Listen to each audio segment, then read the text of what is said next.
In 1922, home economist and motoring advocate Elizabeth Hallam Bone asked in a Motor magazine article why automotive advertisers were not actively reaching out to female consumers, whom she termed the power behind the man car hunting and the power that makes the sale.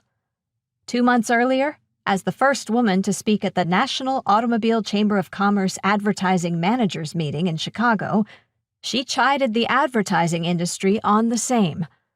But Bone was not offering a criticism based only on her experience. To appeal to the managers, who were all men, she brought data with her from studies she'd undertaken.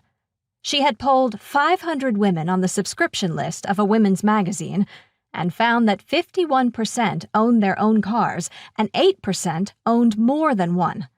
And yet, after surveying 100 New York car dealers, she concluded that the automotive industry made no effort to sell to women, even though her data showed that women influenced 75% of retail car sales.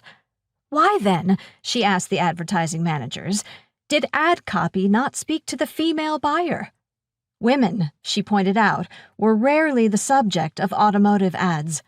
When selling automobiles, Bone wondered, why was the auto industry not reaching out to the power that makes the sale? 5 decades after Bone's plea, another writer made a similar entreaty. Charlotte Fansett was a staff writer for the Detroit-based industry publication Automotive News, who frequently wrote about the invisible female consumer.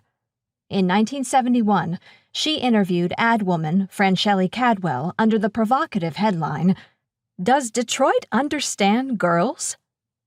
Fansett's interview challenged the automotive industry, from the people who designed the cars to those who marketed and sold them, to determine what women really wanted in an automobile and then to use that information in building and selling cars. At the time, Fansett's claims were indeed backed by evidence of scant automobile advertising in women's magazines.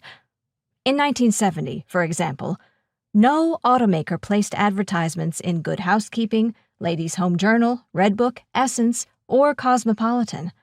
Few advertised in Woman's Day, despite the magazine having a regular column on automobiles from the 1960s through the 1980s. A search through issues, from the first in 1937 until 1990, reveals only 8 car ads.